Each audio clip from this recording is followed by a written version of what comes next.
What's up? What's up? How's everybody doing today? Game 2 over. NBA Finals. Is it halfway over? That's the question. I don't think so. So we're gonna wait for a couple minutes. We're gonna wait till 11:51 p.m. so I can get started with the recap until more people join in. Let's see. How's everybody doing today? How's everybody doing? I see. How about Devin Booker? Like D Book, wet, took over game 2, 2-0 Phoenix series lead. Picked up where they left off against the Clippers when they were up 2-0. But obviously, the Clippers without Kawhi Leonard, that series against the Suns, the first 2 games were way closer. Just let me look at these comments real quick. Haynes says series ain't over.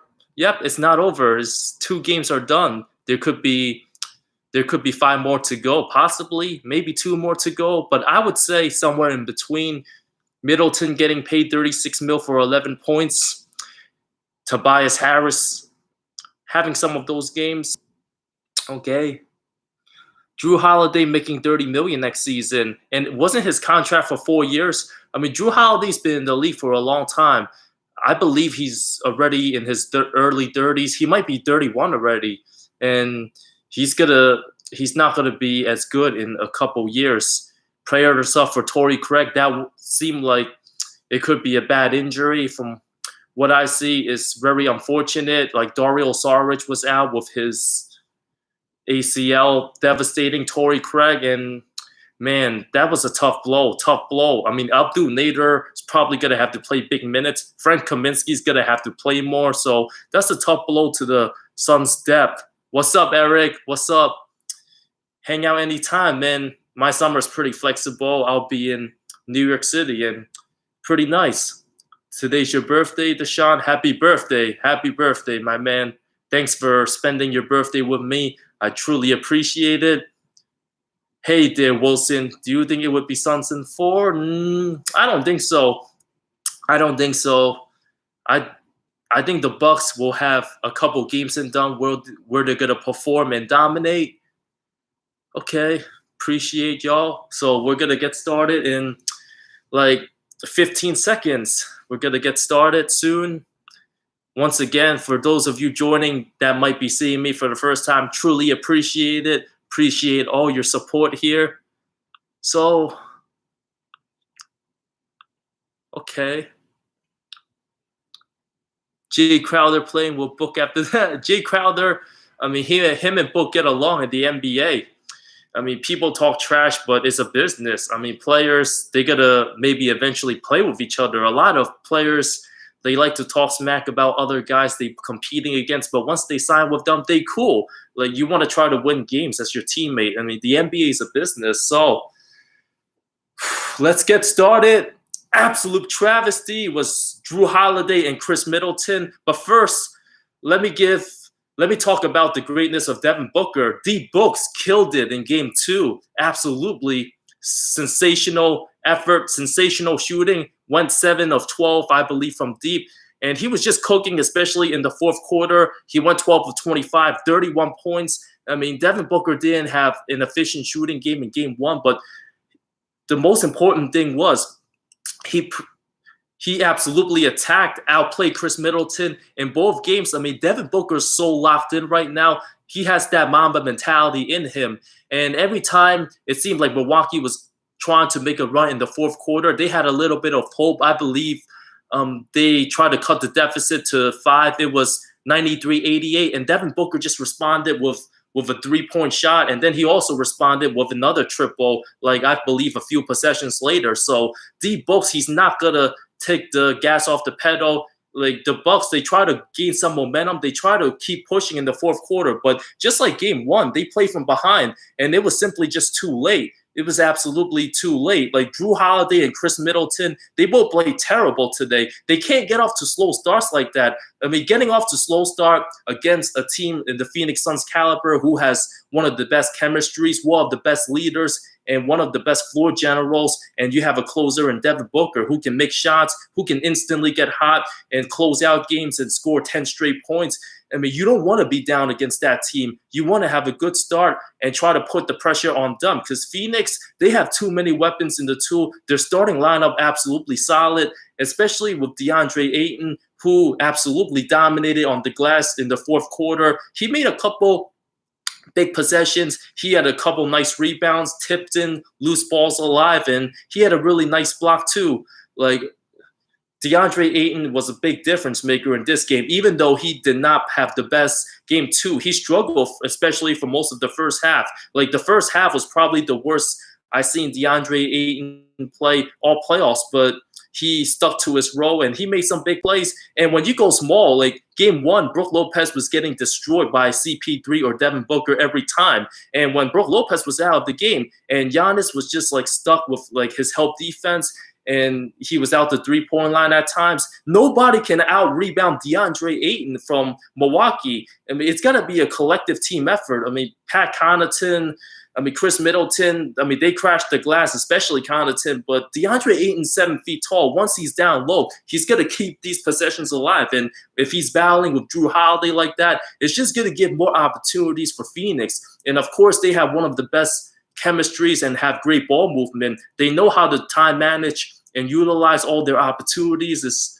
And you don't want to give a team like the Suns extra opportunities like that. That's when Milwaukee got burned. So Coach Bud will have a lot to think about. He probably won't be able to sleep at night, whether he decides to continue taking Brook Lopez out of the game, like in close games, and just go really small, play Giannis at the 5, and have Pat Connaughton in. Like, Pat Connaughton, he's either hit or miss. He's going to knock down some shots. He's going to make all the hustle plays, but he's not the type of guy that's going to get super hot from 3 and like go 6 for 8. Like Pat Connaughton, what he shoot tonight?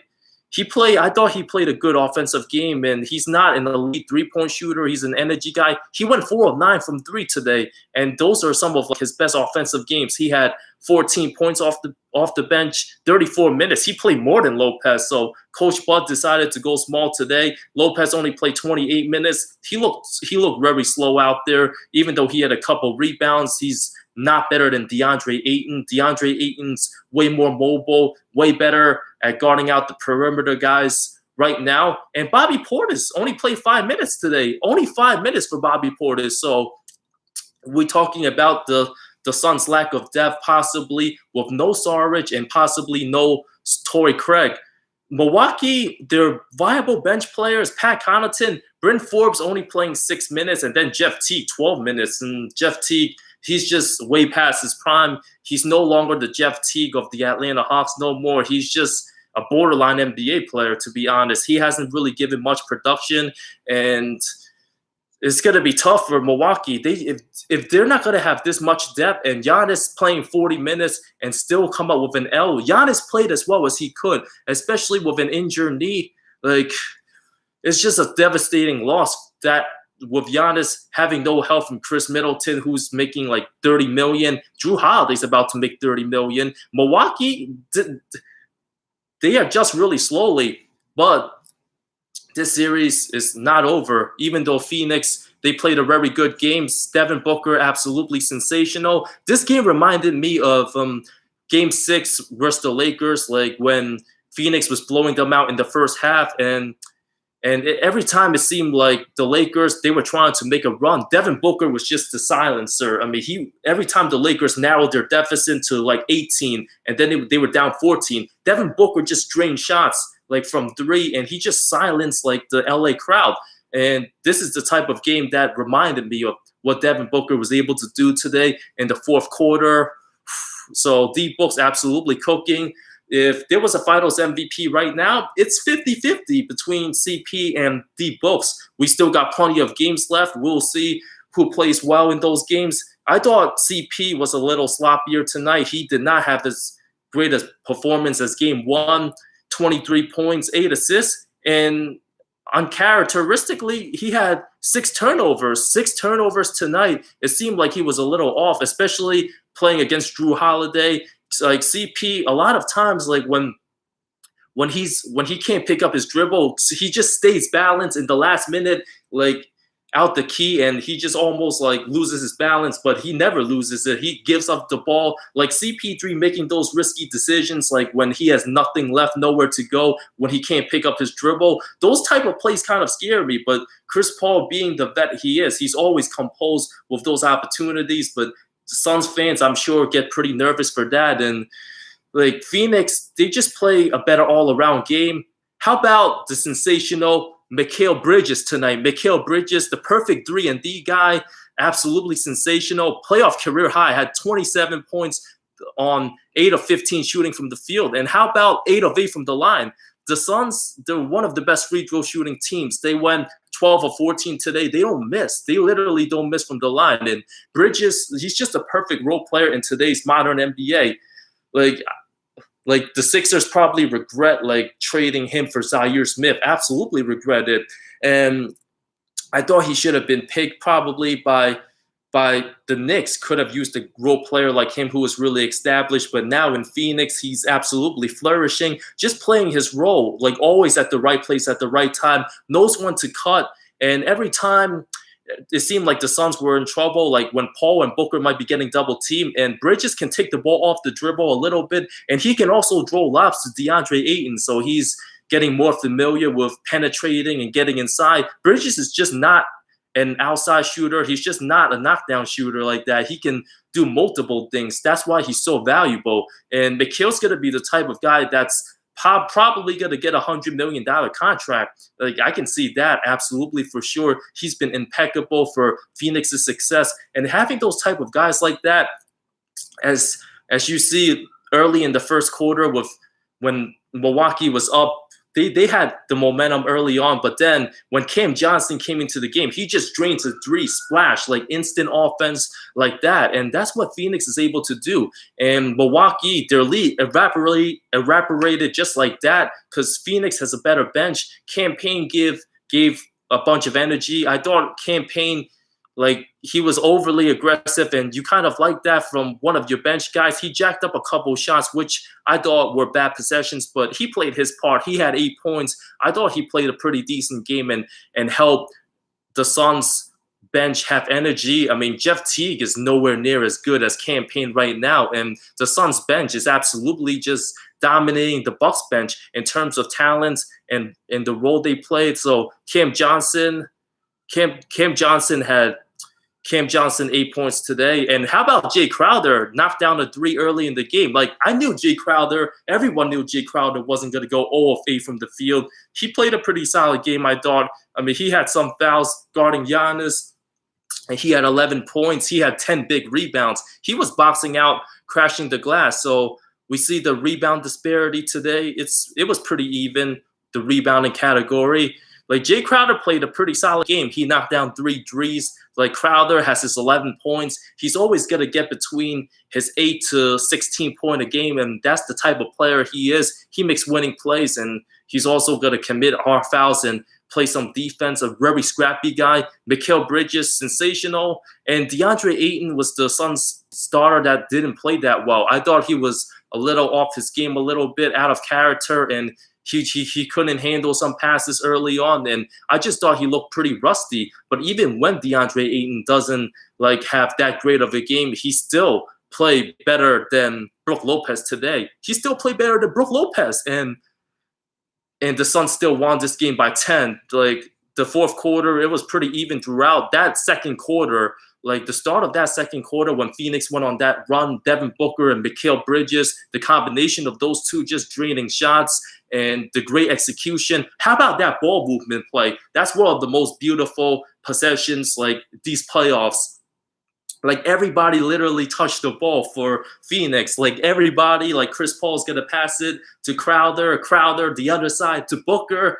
And Bridges, it's just beautiful ball movement, and I believe it resulted in Ayton getting an and-1. The ball never stops moving. This Phoenix Suns team, they seem like they've been playing together for 4 or 5 years. They look like the most experienced team in the NBA. And Monty Williams, a fantastic job as a coach all season long.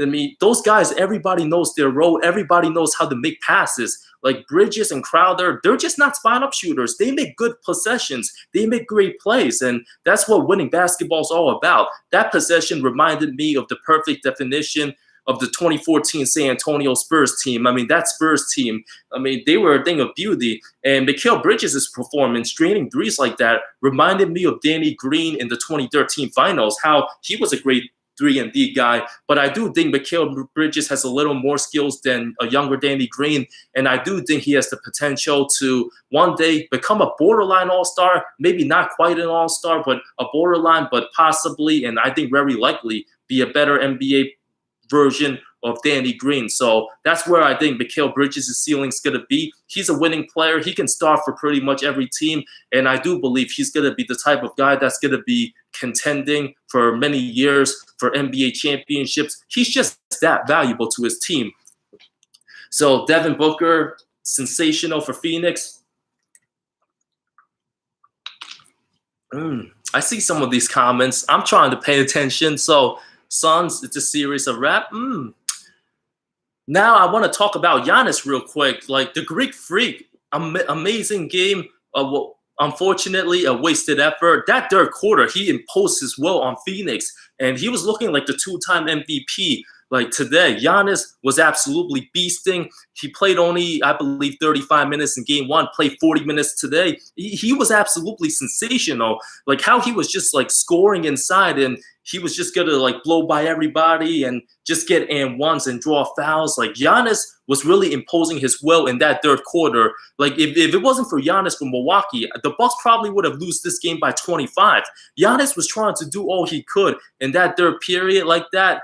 But unfortunately, Giannis, 20 points in the third quarter. He was getting layups. He was just muscling everybody, and there was no stopping him. Like DeAndre Ayton didn't have a chance at the rim, and Giannis was just too quick and just athletic. He looked like peak regular season Giannis to me. Like we haven't seen this version of Giannis play in past playoffs in the better competitions, especially against the 2020 Miami Heat and the 2019 conference finals against the Raptors. Giannis has figured it out in the postseason, how well he's going to play. And he wasn't going to let his team like lose like that. He wasn't going to go down without a fight.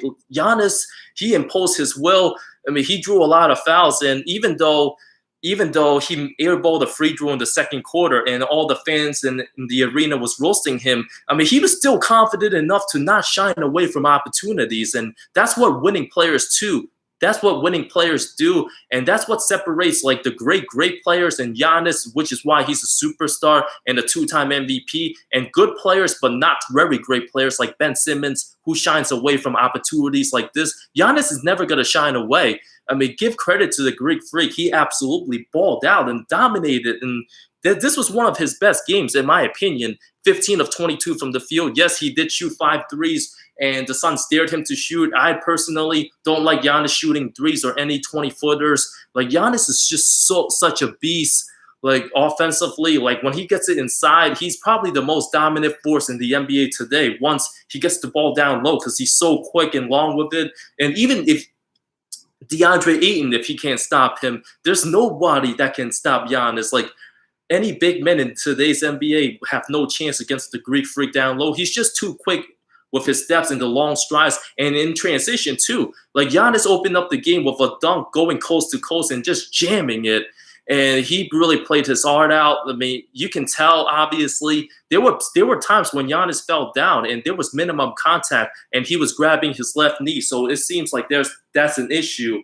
And if the Bucks don't win this series, which it doesn't look like they will with the lack of production from Middleton and Holiday like this, like Giannis, if he averages like 30 points a game in this series and 13 rebounds and goes like 60% shooting, he played his heart out, and that's all he could really do. He had 42 points in this game. He had 42, like 20 points in the third quarter. I mean, that is spectacular in any NBA Finals game. Like the last 25 years, the only two guys to score like 19 plus in a quarter. I remember Kobe 2010 against Boston, and that was the game that that game 5 that he went off in that third quarter. He had no help that game, and the Lakers lost. And LeBron in the 2014 finals too, and I don't remember exactly what game that was. It might have been game 5, but Miami lost that game as well. They got blown out that game. So guys just going off like that in the finals, they're probably going to lose.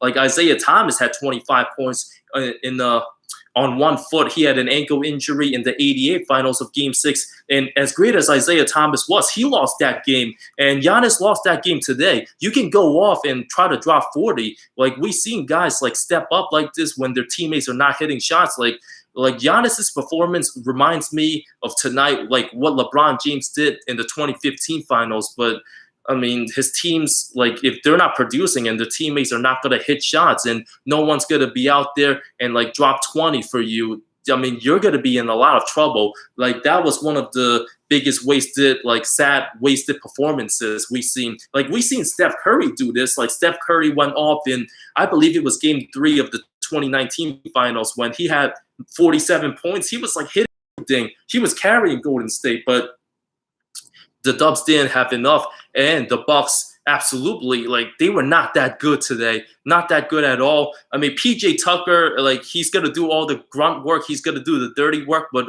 he hits 5 shots, made 3 shots, like, shot 5 times. But PJ Tucker's probably going to have to score a dozen points and just keep, like, shooting the 3 balls. Like, he's going to have to get more production on offense because the Bucks being so limited on the bench. And Giannis did all he could. How does Giannis have 2 guys that are going to make $30 million each next year in Middleton and Drew Holiday? Middleton went 11 points on 5 of 16 shooting. I mean, this is why Chris Middleton, he's not a true top 15 player yet. I don't think he's a top 20 player. I do think he's somewhere in the top 30, like very borderline 30. Like, the reason why, like, we seen Chris Middleton in game 1, he was absolutely sensational. We've seen him in the Atlanta series where, I mean, Chris Middleton at times looks like the best player, like, on the floor when he plays with Giannis. But all these inconsistent games, especially when you're down 0-1 in the NBA Finals and Giannis not going to be 100% with his knee, and an injured, bang-up Giannis scored 42, and Middleton only scored 11. I mean, this is some Tobias Harris inconsistency. I mean, this is what separates the max contract, like the superstar players, the Steph Currys of the world, and the Chris Pauls of the world. I mean, both those guys are very consistent. That's what makes them superstars, playing like this. Like Chris Middleton, he's an all-star. He's an all-star caliber player, middle of the pack all-star, or you could even say borderline all-star, because there's a bunch of other players that are just better than him.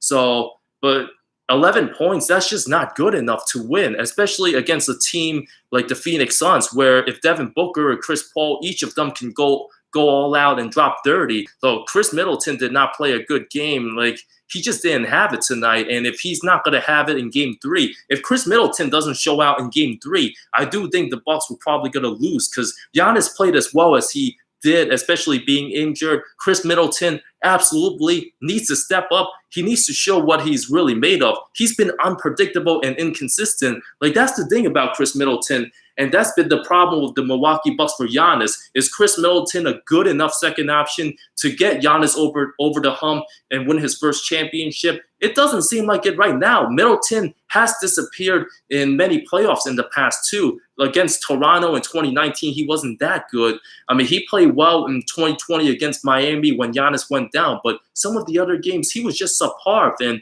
he needs to be a 23 to 25 point a game scorer, like in these finals, for Milwaukee to have a chance. Like, Milwaukee, if they're gonna win, Chris Middleton needs to get off to a good start. Like, he can't just get cold to start early, because Middleton has those hot streaks. I mean, he might knock down like 3 shots in a row, score 10 points, but his team might be already like down double digits. And you can't play behind against a team like the Phoenix Suns like this. So Chris Middleton needs to play better. And Drew Holiday too. Drew Holiday was missing every shot, man. Like, I don't know what's up, like, with that. Like, Drew Holiday, a lot of his shots, they didn't even hit the rim. They touched the backboard. Like, some of the layups, like the spin moves, and it just hits the backboard. Like, what was that? Like, that didn't even hit anything. He had at least like 3 or 4 shots today where he just like hit the backboard. Like, that looks so sloppy. I mean, he looked like Eric Bledsoe on offense tonight. Let's be honest. I mean, he wasn't hitting anything. He went like 3 of 17 in the first half. I like the fact that he was aggressive, but offensively, he just got to do more. He's just got to be sharper than that.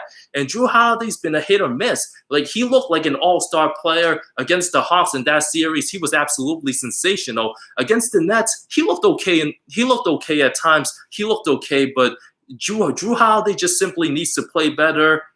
Like, man, like, that's tough loss. It's like he needs to make bigger shots. I will give credit for his defense on CP3, and I'm not sure if it was CP3 warning him out, because if you've seen in the first half, like, Drew Holiday was the one that was very assertive guarding Chris Paul, and he made some great strips, and because Brook Lopez got caught by CP. I mean, Drew Holiday was guarding him 94 feet. He was already in his stance, so I'm not sure if that kind of got Drew Holiday a little tired from that game, because he was guarding CP3 like that, 94 feet, and he was playing like straight up great defense. He had that amazing block on Devin Booker, and eventually he got a little bit together, but he needs to be better in the first half, like, because of Holiday and Middleton getting off to bad starts like this, and Phoenix's bench able to capitalize. I mean, that just can't happen next game. Holiday and Middleton have to play better. Like, they have to absolutely play better, especially in close games. Holiday's going to have to knock down some big-time shots, and he just didn't have it tonight. He just didn't have it. I mean, he was aggressive. He went 7 of 21 from the field, but a lot of his shots were just, like, so off. Like, on those layups, I feel like he does try to do too much, too.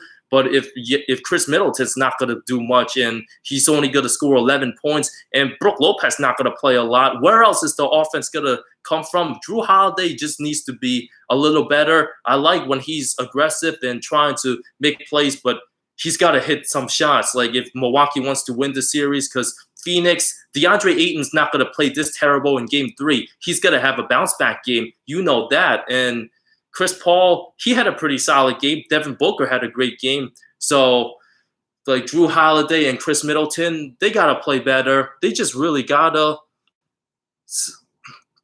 I thought that second quarter run by Phoenix, giving them a little cushion, like, heading into halftime, really helped. And they were up double digits. They were up 15 at one point in the third quarter. So they were not going to blow that lead. Like, Chris Paul's too smart of a veteran to have a blown lead, even though he looks sloppy a little bit at times. But Drew Holiday and Chris Middleton absolutely needs to be better. So they went a combined, what was it, like 8 of 30 from the field combined. That was during the 7-minute mark. So those two gotta play better and bounce back in Milwaukee. So Holiday, Middleton, they went 12 of 37 from the field. Yep, 12 of 37 from the field. They can't just have 12 field goals like each and shoot 37 times, especially if Bryn Forbes is not going to play that much. I mean, Chris Middleton's got to score 25. Giannis got to score like 25. And Drew Holiday's probably going to have to give, like, the Bucks around 20 points a game. And if CP3 and D both dominating Middleton and Holiday like that, I mean, Giannis going to really have to go off, but he's not 100%, so that's pretty unfortunate. So, wow, time's going by fast. This chat, I can't believe I'm here for almost 30 minutes, but I can keep talking. If you want me to keep talking, I will. So, do I think the series is over? No, I don't. I think Milwaukee, they will bounce back. I think Giannis, he's a great leader for his team. Chris Middleton, once he has a bad game, he's got to step back and come right up. Drew Holiday, if he has a bad game, he's going to come right up too. I think Game 3, the Bucks are going to come off to a hot start. Phoenix, they're up 2-0. They're very happy, obviously, being up 2-0. And I do think the Suns get a little tired, even like in the fourth quarter, they had those big leads like early on. And in the fourth, like Devin Booker and Chris Paul was just able to keep it in control. But I do think the Bucks, this is a do or die game for them. They lose Game 3, series is over. I do think Chris Middleton's going to come out really hot. And Drew Holiday, too, going to be really aggressive. I think they're just going to attack, try to draw some fouls, and try to get Phoenix off their game. And Brook Lopez also going to have to knock down some threes early on, too. He's going to get some early looks for three. And Giannis is just going to have to go off as well. And it's going to be a decision time for Coach Bud. I do believe that Giannis, he's gonna continue playing 40 minutes a game. He just has to at this point if they want to beat a team like the Phoenix Suns. I do think that in Game 3 that Milwaukee's gonna come out on top because we've seen Phoenix struggle like from time to time, especially that Clipper series. I didn't think they were all that sharp. Like Game 2, they narrowly lost that game. Like DeAndre Ayton's alley-oop game winner.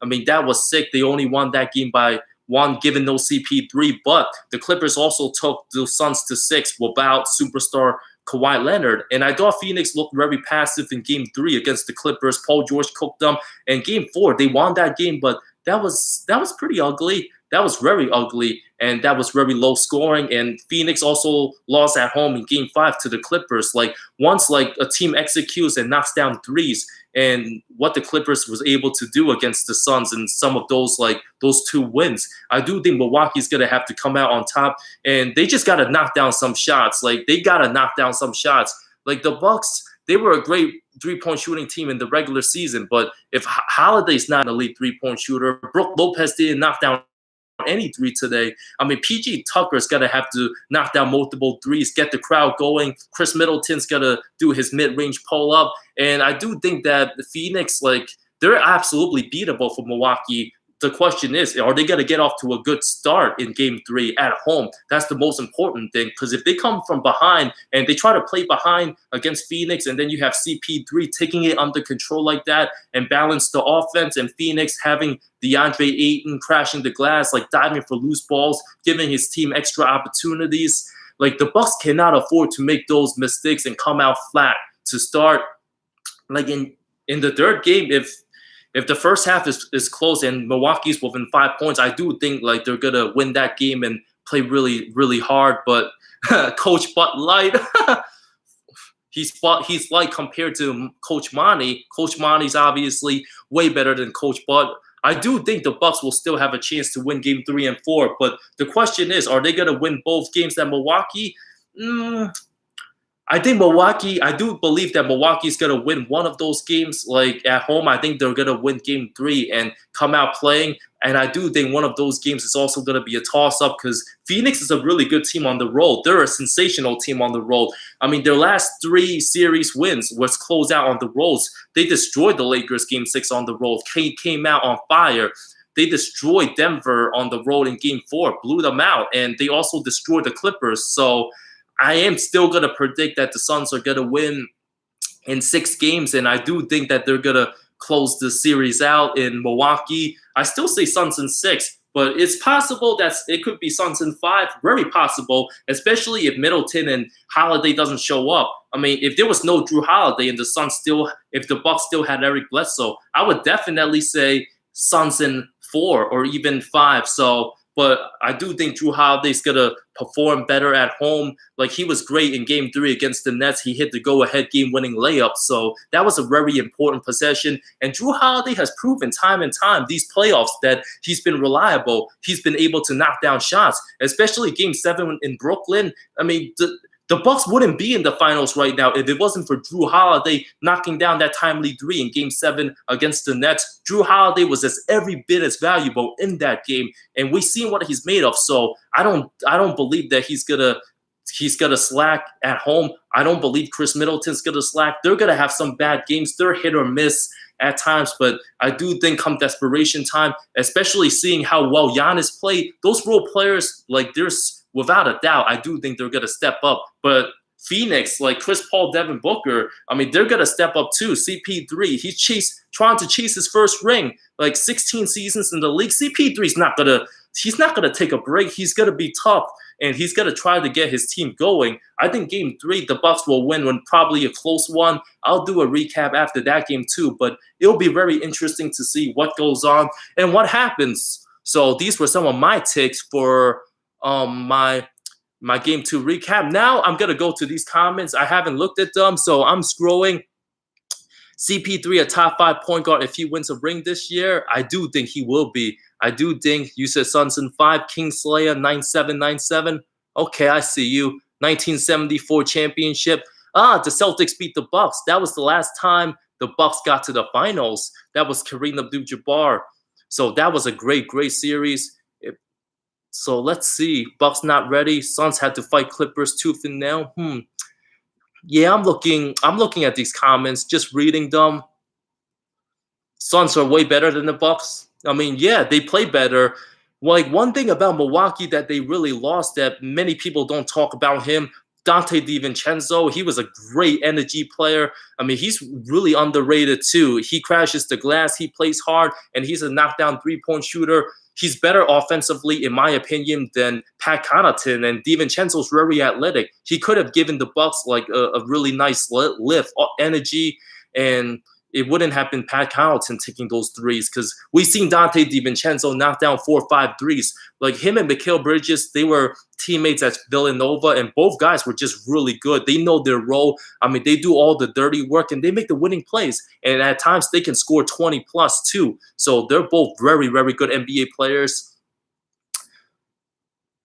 So 12:23 a.m. right now. Thank you guys for staying with me. Truly appreciate your support on my takes for the Bucks to win the series. They can't lose another game in this series. They can't lose game 3. They just can't lose game 3. They have to win the next 2. They do have to win the next 2 games. They really do. Like if they split in Milwaukee and game 5 is in Phoenix, that's gonna be trouble for Milwaukee. And the Suns crowd, they're absolutely hungry for winning their first title. Like this is the first finals for Phoenix in 28 years. 28 years in June. And they obviously trying to get over that Michael Jordan shadow. Like Michael Jordan's so dominant that some of the teams that he's destroyed and haunted, those teams hasn't recovered. But CP3 and Devin Booker might have a chance to snap that. If they can deliver a championship, where will CP3 rank amongst greatest point guards? If he wins a ship, I think he's going to be top 5. Like I think he's going to be top 5. Like Magic Johnson, in my opinion, is the best point guard. I think Steph Curry's number 2. The Oscar Robertsons and Isaiah Thomas. I think CP3 is going to be right behind IT.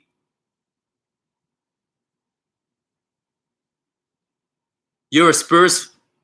Iggy Bunn said, yes, sir. Go Spurs, go. I'm a Spurs fan. I do want the Suns to win the finals. Good for you. 2007. How about Robert Horry? What you think about that? I mean, Phoenix might have won that series if it wasn't for those suspensions. I thought it would have went to Game 7 because Game 5, like Phoenix did all they could. They just ran out of gas. I remember all this like yesterday. It was 14 years ago. Tim Donaghy like screwed up Game 3 in favor of the Spurs that game. There were a lot of controversial calls.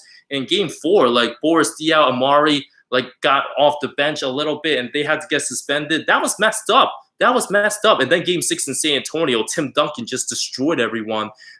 But Game 7, like Spurs Suns in 07, that was the real NBA Finals. I mean, that would have been a very close Game 7, but I still probably would have went to San Antonio because I trust Tim Duncan more than I trust those Suns. DeAndre Ayton, the top 5 center now? That's a good question. That's a good question. He's not as good as Embiid and Jokic, and I do think he's right up there with Bam. I mean, he's definitely better than guys like Andre Drummond, and I do think he's better than Rudy Gobert. So I say DeAndre Ayton's probably a top 5 center. Still reading some of these comments. I'll have a few minutes to chat here. Drew Bledsoe, Drew Bledsoe, Terry Rozier, step back jumper. Middleton is an absolute travesty. Absolute travesty t-shirts, like down on the link. If you guys want them, just click on the link below and you can purchase yours. If you want, I'll give you a shout out. Drew Holiday. Yeah, Drew Holiday. He's got to play better. Wilson. Do you think the offense is bad because Middleton and Drew are not consistent? I mean, at the end of the day, like I do think Coach Bud did better with the adjustments. He didn't play Brook Lopez as much in this game. In Game 2, he made some adjustments, so I'll give Coach Bud a little bit of credit. And even though Giannis is like banged up and hurt, he also played Giannis 40 minutes tonight. I mean, it's the NBA Finals. Like if it was Coach Bud 2 years ago, he still probably would have played Giannis 34 minutes. I mean, Coach Bud has improved a little bit, but He's just not better than Monty Williams. And at the end of the day, it's up to the players, your second and third options, to hit shots. Like, there's only so much your superstar player can do. But if your superstar is getting triple teamed and double teamed, your role players gotta have to knock down shots. Like, someone's gonna come alive. 190 mil. Is Middleton enough for Bucks #2? I mean, if Middleton plays like how he plays like against Brooklyn in Game 6 and 7, he's absolutely good enough. But I mean, there's got to be some games that Middleton's got to outplay Devin Booker. Like, if Devin Booker just outplays him every game, like, Bucks will have no chance. Still reading some of these comments. Yeah, CP3, 6 turnovers today. Yeah, it was uncharacteristic. I thought he was hesitant on his plays, and at times, like CP3, when he dribbles a lot and he just like stops picking up his dribble, like he tries to pass it, and that last turnover, that was just like him just messing around. I do feel trying to go behind the back like that to Jay Crowder, who wasn't expecting it. That game was already over. Devin Booker, no doubt, best player in the 2015 draft. I absolutely agree. With that. And it's crazy how D Books was a bench player. He was the sixth man for that Kentucky team that went 38-1. That's absolutely crazy. Is it crazy to call Devin Booker a young Kobe because it reminds me of him? I mean, Devin Booker's definitely got the attitude of Kobe. I mean, he's got that mentality that he's going to be aggressive. And even if his shots are not going, he's going to keep shooting. And he's improved as a passer. He's improved on defense as well. But he's nowhere near as good as Kobe Bryant, in my opinion. Doesn't have the athleticism, doesn't have the defense. But he does have some of the qualities. He's a very great offensive player, though. I mean, Devin Booker, like, if he wins Finals MVP and he continues to ball out, like, you could make a case that Devin Booker's going to inch closer to the top 10 NBA player list. And Devin Booker's 24 years old. Like, when Kobe was 24, he was already arguably like one of the best players or one of the two best players. Like Kobe Bryant at 22 years old was already, you could argue, the second or third best player. Like, Shaq was still the best in those championship years. But then you could say Tim Duncan and then Kobe. I mean, Kobe was already right there, man. So I don't know if Devin Booker's ever going to be the best player in the game or if he's even going to be a top 5 player. There's a lot of great players today. Finals MVP, I do think that I predicted Devin Booker was going to get Finals MVP, but I could see Chris Paul winning it too. So it's 50-50, honestly. It depends who plays well on the road and who plays well in Milwaukee. So 12:30 a.m. right now on the East Coast. Thanks you guys for tuning in, scrolling through my comments. Who won in 1976? Oh, the Celtics beat the Suns. That was the first time the Suns got to the finals. Garfield hurt Game 5. If you guys haven't watched like that game, or you guys are young teenagers out there, some of the best NBA games, like old school NBA, watch 1976 Game 5 of the NBA Finals. That triple overtime game. I mean, that was before the 3-point line. You guys are not going to regret watching it. That was one of the best basketball games like all time. In the finals in Game 5, like, that Phoenix Suns team was an absolute underdog. And Boston, they were stacked. They had John Havlicek, JoJo White, Dave Cowens, like Paul Silas. Like, that Celtics team, like, they were the heavy favorites against Phoenix. But watch Game 5 of that game if you guys get the chance, like, this summer. It's definitely going to be worth it. Let's see more comments. Celtics won. Yeah, okay. This is your last day in Orlando. Well, enjoy your last day in Orlando. I'm sure you're not going to miss the Orlando Tragic. Best player on the floor today, Giannis. Next 5 Suns. Absolutely. I mean, spot on. Rambo Gamble. Yep, Giannis was the best player today. I mean, Devin Booker was the second best player. Mikal Bridges, the third best player. And then it was probably CP3, the fourth best. And then it was probably Jay Crowder, DeAndre Ayton. So CP3, your second best player, favorite player all time. That's cool. I mean, CP3, he earned his way to the top, and I'll just be very happy for him if he's able to get 2 more wins this season, like in the NBA Finals. My Game 3 prediction, I got the Bucks winning in a very close one. I would say somewhere along the lines like 115 to 109. I got the Bucks winning 115 to 109 in Game 3 at Milwaukee. Ayton, what's very quiet today? Oh, more comments going in. I love it. I love it. You guys are staying here with me. So just going to keep answering back. The X factor for the Suns, yeah, Cam Johnson. I do think that Cameron Payne's got to play better too. I mean, there are times that he jacks up wild shots, but Cameron Payne has those sneaky games where he can just get to the hole and get consecutive layups. But yeah, Cam Johnson's going to have to absolutely step up. Like, I love watching Cam Johnson shoot. I can watch him shoot all day. He has one of the weakest strokes, in my opinion, like a great knockdown shooter. And what a reward for James Jones for trading that pick to draft Cam Johnson. James Jones has been sensational. What's the first NBA Finals you ever watched? 2011, it was the Mavs. Like, when I was a kid, I watched some tapes of Michael Jordan, but I don't remember watching it live. I was very little. I watched a little bit of the 02 Finals, like Shaq and Kobe versus Jason Kidd, and I remember a little bit of that watching. And eventually, when I got older, I like classic games, and I remember all of it. So I would say about 02. I watched a little bit of San Antonio, New Jersey too in 03, but I didn't fully get invested into the NBA until 2004, Detroit, LA. That was when I was super hooked. Like those years before that, I was just watching it. I didn't know much about ball back then, but 2004, man, that was when I loved the NBA. Shout out from the Philippines. Shout out Philippines. Hope everything is well there. Holiday isn't doing that well.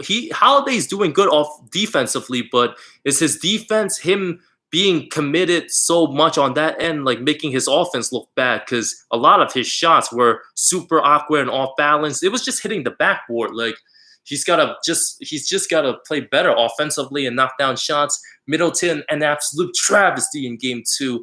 You can get merch by going under my description box on the link.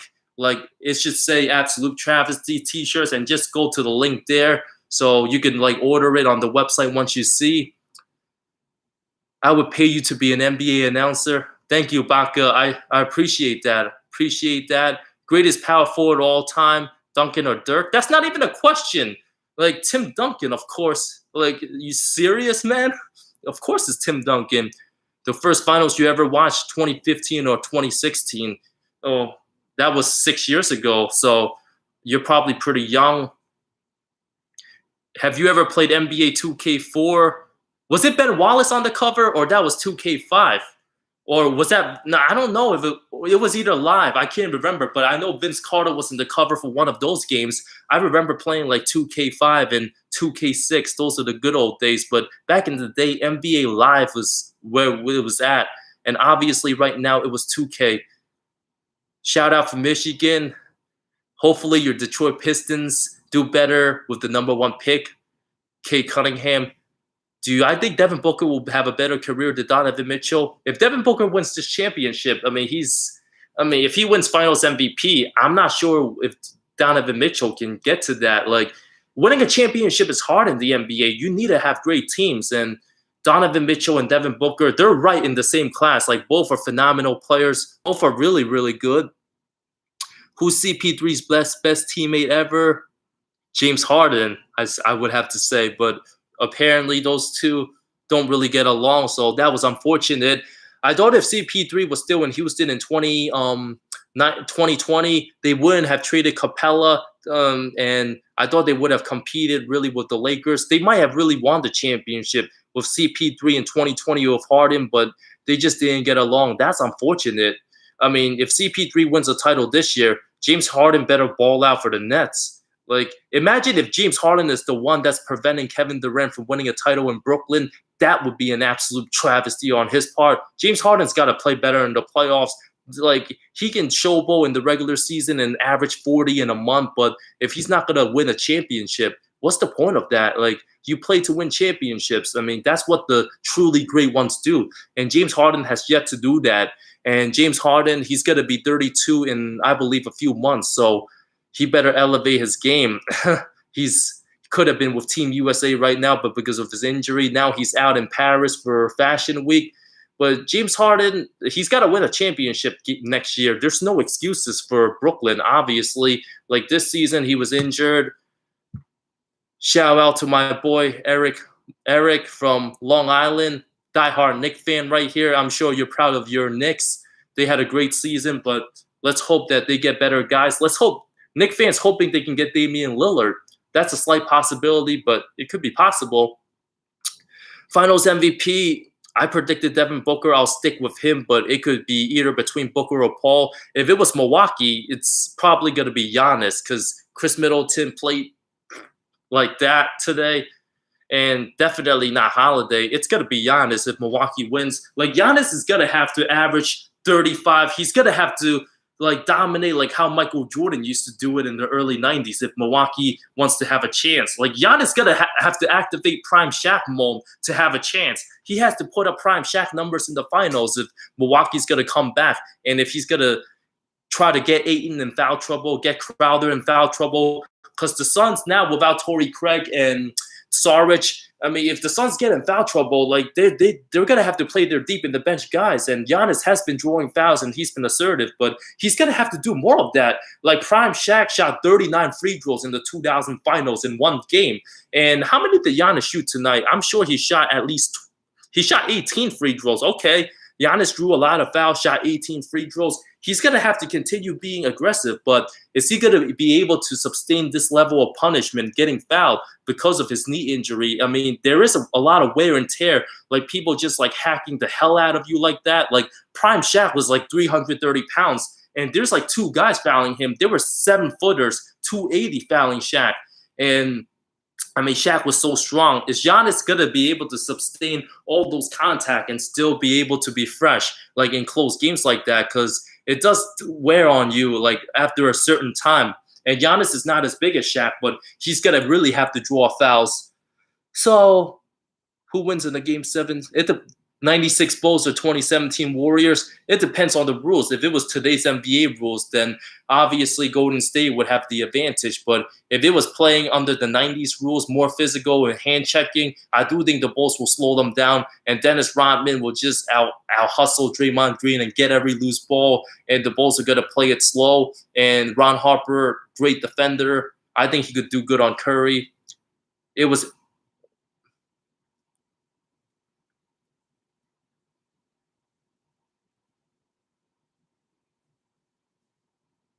still reading some of these comments. Yeah, Allen Iverson, the cover of 05. Okay. Thanks for the reminder. Yeah, I do hope that Torrey Craig is fine too. What's up, Andre?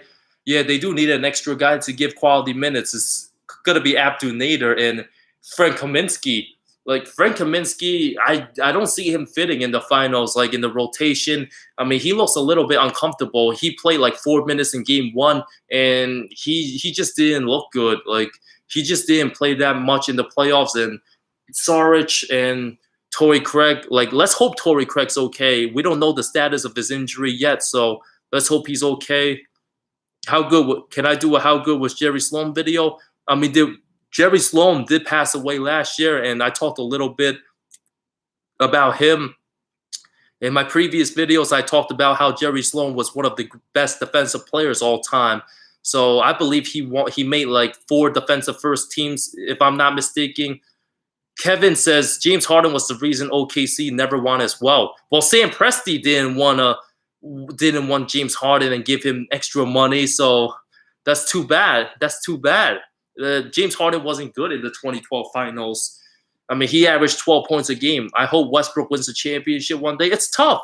I mean, Russell Westbrook's play style, I mean, 36% from the field, these playoffs, having like 6 turnovers and not having a good jump shot, it's going to be tough, man. It's going to be tough. Tough for Russ. Yeah, losing Saric was a big one. I really thought Drummond was the X factor. Me and my dad were excited, so he thought we were going to win the chip. Andre Drummond, how did the Pistons fan feel about Andre Drummond? I mean, you have a guy who was a former two-time All-Star that got let go. That was traded for 2 second-round picks and 2 second-round picks he was traded for. I mean, if a bad team doesn't want him and then he goes to another bad team that also doesn't want him, even though he's putting up numbers, they rather sit him and just buy him out and get rid of him. They couldn't even find somebody to trade Andre Drummond, and they just wanted to get rid of him like that. They didn't even care if they didn't find a trading partner. I mean, that shows a lot right there about Andre Drummond, and I don't think he will be with the Lakers next season. I just don't think he will. I mean, if anybody watches Pistons or Cavs games when Drummond was playing, they'll tell you how they really feel about Andre Drummond. You think LeBron's still a top 5 player in the league? We'll see. We'll see. McGregor or Dustin? That's a good one. I'm definitely watching UFC this past weekend. So, yeah, I'm not going to do another NBA live stream until after Game 3 of the finals. Conor McGregor, Dustin Poirier. Okay, I'll talk about some UFC. Like Conor, he looks confident. Like he's like in the press conference face off. Conor was very animated. He said he's gonna put on a great performance. He's talking his smack again. Like that's what we miss. Like the last couple years with Conor, everyone wants to see the Conor of 2016, the precise Conor. I mean, if Conor is able to be loose and not do the boxing stand and not be so heavy-footed, I do think Conor has a chance to knock out Dustin. But if the fight goes more than 2 rounds, I favor Poirier because Poirier has better endurance. And every time McGregor faces adversity, he seems to melt under pressure, especially getting hit a couple times. If he gets stuck in the fence and Poirier makes it a bloodbath, I do think Dustin can knock out Conor again. Conor, I don't trust his stamina, but I do think that Conor McGregor is going to come out early and probably win the first round. But the question is he going to be able to hurt Dustin enough? And does McGregor still have that power he did in 2016? I can't wait to see that fight. It can go either way. I mean, I know a lot of people are probably betting on Conor because Dustin's the slight favorite right now. I think he's like a -100 favorite, but this fight could go either way. It depends how well McGregor is trained. I mean, we know how great Dustin Poirier is, but Conor, does he still have it? Is he still hungry? He has so much money. And the first fight, I just didn't like the way he looked. So heavy-footed, and he got knocked out in the second round. His legs were shot, his calves were shot, and he just gave up so easily after taking those shots. But does Conor have that toughness like he had in 2016 against Nate Diaz Part 2? I think I'm going to leave with Dustin Poirier. I think I'm going to go with Dustin, but I could be very wrong. It's definitely going to be something to watch for everybody on Saturday night. So there you go. Torrey Craig has a right knee contusion. At least it wasn't tear. I mean, it seems like that's probably a day-to-day, but who knows? I think he'll probably be questionable for Game 3. He might return back this series, and the Suns definitely can use him this series as well. Yeah, do I...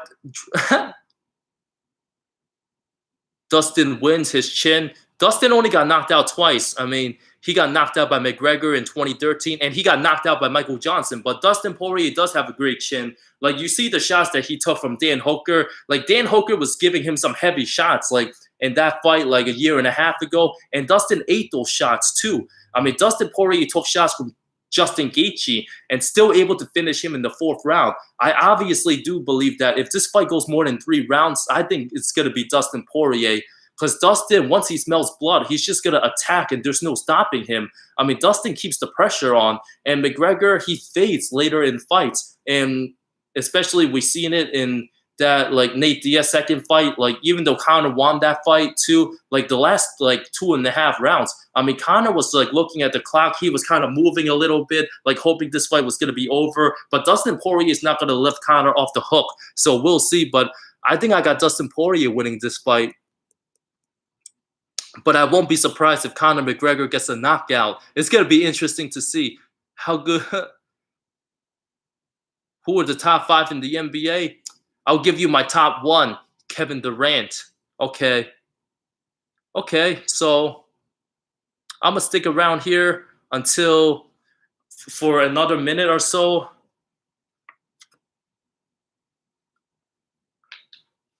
Suns in 4, baby. So appreciate all you guys for joining my live stream, my second live stream.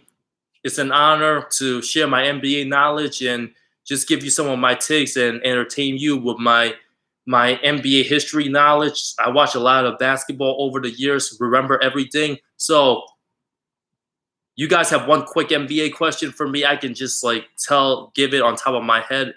Where's the best fit for Colin Sexton? That's a good question. Like, Colin Sexton, is he gonna be able to accept that Jordan Clarkson role? Maybe he could be a good fit with. That's a really tough one. If he can, is he gonna be willing to accept that role and instead of averaging 23, average like 18 points a game? Like, I feel like any guy, like if Jamal Murray's hurt, like anybody would be a good fit with Jokic, with a good perimeter player in the Nuggets. I got Pacquiao winning that one. So, yep, Jay Crowder contributed. Absolutely. Why does Torrey Craig gets a ring? Because Torrey Craig, he played for the Bucks this past season too. I mean, Phoenix just picked him up. So that's what I have today. So once again, thank you guys for tuning in. I'm going to head out. It's getting late. It's an honor talking to all of you. I wish everybody a good night's sleep and enjoy your weekend. Definitely go check out UFC. Conor, Dustin, I cannot wait to watch that fight. So I'm going to be doing that this weekend and watch Game 3 of the finals on Sunday night and see if Chris Middleton and Drew Holiday step up, or is Phoenix going to go up 3-0, or if Milwaukee's going to make it interesting. We'll find out. Once again, I love all of you. Have a great night. See you next time.